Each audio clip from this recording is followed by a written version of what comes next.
Hi guys, UI movie review అనమాట. Sorry guys, review కొద్దిగా late అయింది. సో మూవీ విషయానికి వచ్చేస్తే మూవీ అయితే ఎలా అనిపించింది అంటే, ఫస్ట్ ఏంటంటే టైటిల్ కార్డ్స్ గురించి మాట్లాడుకుందాం. సో మూవీ చూసేటప్పుడు మీకు ఏంటంటే, మీరు ఫూల్స్ అయితే ఈ మూవీ చూడండి లేకపోతే వెళ్ళిపోండి అన్న టైటిల్ కార్డ్ తో మంచి ఇంట్రెస్ట్ అయితే క్రియేట్ చేస్తారు. సో అదే ఇంట్రెస్ట్ తో మూవీ మనకి ఫీల్ ఉంటుందా అంటే డిసప్పాయింట్ అయ్యాననే చెప్తాను అనమాట. ఎందుకంటే జనరల్ గా ఉపేంద్ర గారి మూవీస్ అంటే ఒక యూనిక్ స్టైల్ అనేది ఉంటుంది, అలాగే ఒక మంచి ఎక్స్పెక్టేషన్ తో పాటు ఎలాగైతే ఉపేంద్ర గారు క్రియేట్ చేసిన ఆ ట్రైలర్ గానీ, ఆ లుక్స్ గానీ, ఆ పోస్టర్స్ గానీ అదే హైప్ తో ఉంటుంది అనుకున్నా. కానీ డిసప్పాయింట్ అయితే అయ్యాను. ఎందుకో తెలియదు, మరి స్టోరీ వల్ల గానీ లేకపోతే మేకింగ్ వల్ల పోయిందో ఎందుకో తెలియదు. కొద్దిగా ఆ స్క్రిప్ట్ కూడా చూసుకుంటే బాగుండు అన్న ఫీల్ అయితే వచ్చింది అనమాట. చాలా లాగ్ అనిపించింది కొద్దిగా ఫస్ట్ హాఫ్. అంత క్రియేటివిటీగా లేదనిపించింది అనమాట. విజువల్స్ గా గానీ ఓకే గానీ, కానీ ఎక్కడో తెలియదు కొద్దిగా డిసప్పాయింట్ అయితే అవ్వాల్సి వచ్చింది. అది మెయిన్ రీజన్. ఎందుకంటే ఫ్యూచర్ పాయింట్ మీద తీసినట్టయితే ఉంది కదా, సో ఫ్యూచర్ లో ఇలా జరగచ్చు అన్న ఫీలింగ్ అయితే తీసినట్టుంది కాబట్టి అది కొద్దిగా చూసుకుంటే బాగుండు అన్న ఫీలింగ్ అయితే వచ్చింది. కొద్దిగా బాగా లాగ్ అనిపించింది. అది ఓవరాల్ గా. ఇక మూవీ ప్లాట్ విషయానికి వచ్చేస్తే,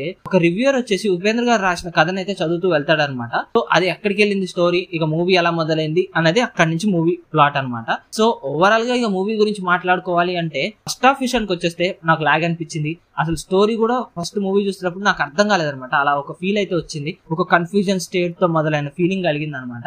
ఇక ఇంకో విషయం ఏంటంటే, ఫస్ట్ హాఫ్ బాగా లాగ్ అయిపోయింది. దాంతో పాటు కొద్దిగా నాకు బాగా మైనస్ అనిపించింది ఏంటంటే, హీరోయిన్ అనమాట. హీరోయిన్ మూవీలో ఎందుకున్నది అన్నది క్లారిటీ అయితే రాలేదు. ఇక సెకండ్ హాఫ్ కొద్దిగా హైప్ అనిపిస్తుంది. అలాగే ఉపేంద్ర గారికి సెకండ్ లుక్ మొదలైన ఫీలింగ్ అయితే వచ్చింది అనమాట. సో అక్కడి నుంచి ఒక రేంజ్ లో వెళ్తుంది. క్లైమాక్స్ కూడా బాగుంది. సో విజువల్ పరంగా అయితే మూవీ ఓకే గానీ, ఎందుకో తెలియదు స్క్రిప్ట్ పరంగా గానీ కొద్దిగా ఆ మేకింగ్ కొద్దిగా చూస్తే బాగుండు అన్న ఫీలింగ్ అయితే వచ్చింది అనమాట. సో అదే నేను చెప్తున్నా కదా, ఉపేంద్ర గారి కొద్దిగా యూనిక్ స్టైల్ కొద్దిగా మిస్ అయినట్టు అయితే అనిపించింది. సో అదొక మెయిన్ మైనస్ పాయింట్ అనమాట. ఇక మూవీలో ప్లసెస్ విషయానికి వచ్చేస్తే, యాక్టింగ్ వైజ్ ఉపేంద్ర గారు అయితే ఇరగదీసేశారని చెప్తాను. ఎందుకంటే అలా ఉంటది అనమాట ఉపేంద్ర గారి యాక్టింగ్. దాంతో పాటు ఆ లుక్స్ ఏదైతే ఉందో అది బాగా చేశారు. దాంతో పాటు కొద్దిగా ఆ విజువల్ ఎఫెక్ట్స్ గానీ అది బాగుంది. దాంతో పాటు మొత్తం కూడా ఓవరాల్ గా ఇక మూవీ విషయానికి వచ్చేస్తే, ఆ లుక్స్, సాంగ్స్ కొద్దిగా బెటర్ లే కానీ ఆ మెయిన్ ఇంకా అది ఓవరాల్ గా మూవీకి ఉన్న ప్లసెస్.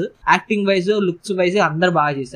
ఇక మెయిన్ మైనస్ విషయానికి వచ్చేస్తే, ఆ ఫస్ట్ హాఫ్ కొద్దిగా లాగ్ అనిపించింది. స్క్రిప్ట్ విషయాన్ని కొద్దిగా చూసుకుంటే బాగుండు అన్న ఫీల్ అయితే కలిగింది అనమాట. స్టార్టింగ్ ఏంటంటే ఒక కన్ఫ్యూజన్ స్టేట్ మొదలైంది. అది మెయిన్ ప్రాబ్లం. ఇంకోటి ఏంటంటే, హీరోయిన్ ఎందుకుందో అర్థం కాలేదు రోల్ లో. అసలు అదొక మెయిన్ మైనస్ పాయింట్. ఇక దాంతో పాటు ఇక ఓవరాల్ గా ఇది మైనస్. సాంగ్స్ కూడా అంత పెద్ద అయితే లేదు. నీది చాలా చిన్నది రా, నాది చాలా పెద్దది రా, ఆ సాంగ్ కొద్దిగా ఓకే అన్నట్టు ఫీల్ అయితే వచ్చింది. ఇక అది ఓవరాల్ గా మూవీ గురించి మాట్లాడుకోవాలి అంటే, ఇక నాకైతే అంత పెద్దగా అయితే అనిపించలేదు గైస్. నేనైతే మిస్ అయ్యాను ఉపేంద్ర గారి దగ్గర నుంచి. ఒక యూనిక్ స్టైల్ అయితే మిస్ అయ్యాననే చెప్తాను. అది ఓవరాల్ గా మూవీ గురించి చెప్పాలి అంటే, నేను దీనికి రేటింగ్ వచ్చేసి 5 అయితే 2.5 అయితే ఇస్తాను గైస్.